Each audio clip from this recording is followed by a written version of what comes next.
भोपाल में केंद्रीय कृषि मंत्री शिवराज सिंह चौहान ने पर्यावरण संरक्षण, सामाजिक समरसता और समाज के विभिन्न वर्गों के उत्थान को लेकर अपने विचार साझा किए। उन्होंने कहा कि पेड़ धरती के लिए बेहद महत्वपूर्ण हैं, क्योंकि वे मिट्टी के कटाव को रोकते हैं, कार्बन उत्सर्जन को कम करते हैं और पृथ्वी के तापमान को संतुलित रखने में मदद करते हैं। उन्होंने लोगों से अधिक पेड़ लगाने और उन्हें बचाने की अपील की, ताकि आने वाली पीढ़ियों के लिए जीवन सुरक्षित रह सके। उन्होंने सामाजिक समरसता पर जोर देते हुए कहा कि जब हम सब एक हैं तो समाज में घृणा की कोई जगह नहीं होनी चाहिए। साथ ही उन्होंने संयुक्त परिवार की परंपरा को मजबूत करने और नागरिकों से अपने कर्तव्यों का पालन करने की भी अपील की। शिवराज सिंह चौहान ने दिव्यांगजनों के जीवन को आसान बनाने की दिशा में भी पहल की बात कही। उन्होंने बताया कि उनके संसदीय क्षेत्र में दिव्यांग भाई बहनों को मोटर वाली साइकिल उपलब्ध कराने का निर्णय लिया गया है, ताकि उनकी रोजमर्रा की जिंदगी आसान हो सके।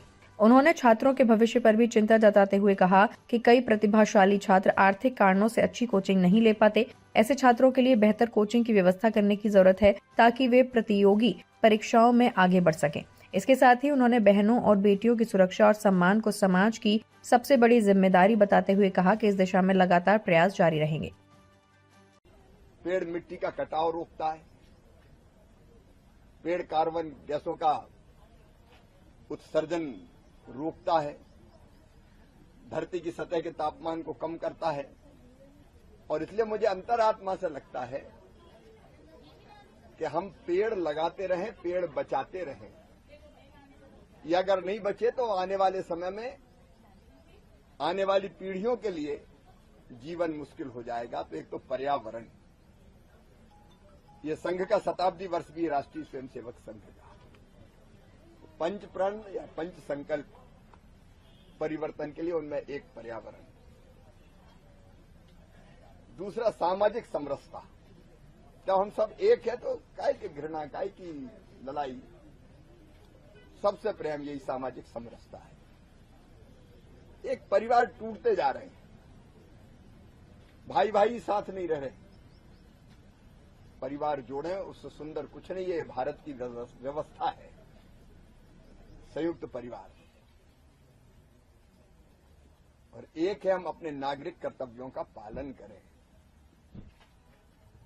कानून जो बने हैं वो नागरिक जीवन को बेहतर बनाने के लिए बने हैं।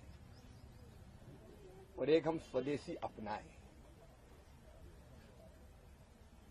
तो एक कार्यकर्ता के नाते यह भाव भी है, लेकिन पर्यावरण के साथ साथ मेरे मन में यह भी आता है कि जो हमारे दिव्यांग भाई बहन हैं,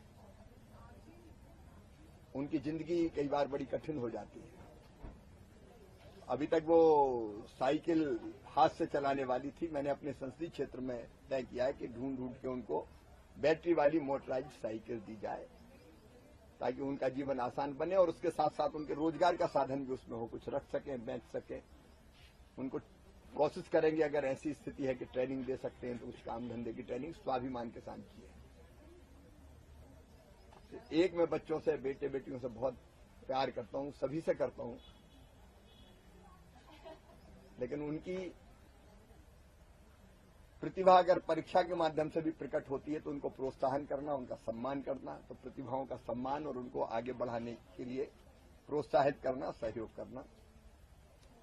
एक प्रतिस्पर्धी परीक्षा के लिए कई बच्चे मेरे पास आए, उसमें से यह भाव पैदा हुआ कि कोचिंग क्लास की फीस बहुत ज्यादा है और वो फीस हम भर नहीं पाते।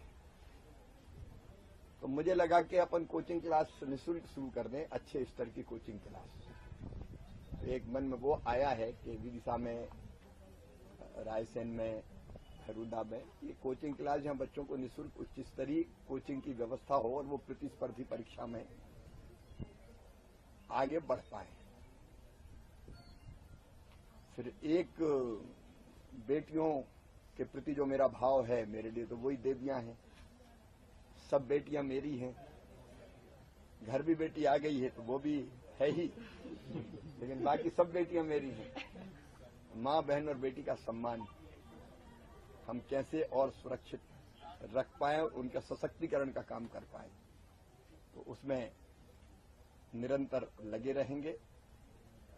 तो ऐसे अनेकों तरह के भाव मन में आए हैं, उनमें से कुछ आज से मैं प्रारंभ करूंगा क्रियान्वित करना।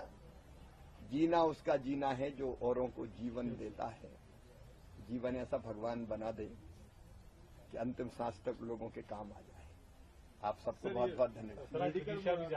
वो मेडिकल मोबाइल बैन भी मैंने देखा कि कई बार जो इंटीरियर के इलाके हैं वहाँ चिकित्सा की सुविधाएं मिल नहीं पाती और छोटी छोटी बीमारी के लिए सिर्फ भोपाल और बाकी जगह आना पड़ता है। तो अपने संसदीय क्षेत्र की 8 विधानसभाओं में 8 मोबाइल क्लिनिक जिनमें दवाइयां रहे, जो प्रारंभिक जांचें होती है ईसीजी से लेके ब्लड से लेके जो वहां आसानी से हो सकती है उसका सामान रहे, डॉक्टर रहे, कंपाउंडर रहे। और इंटीरियर के इलाके में हम तय करेंगे कि यहाँ खड़ी हो जाए तो वहां 5, 7, 10 गांव के लोग आ जाए, अपना चेकअप करा ले, छोटी मोटी बीमारियों में तत्काल इलाज हो जाए, दवाई दे दें। और कोई ऐसी चीज है कि जिसके लिए रेफर करके कहीं और दिखाना जरूरी है तो वो रेफर करने का काम करे। तो ये भी मन में एक संकल्प।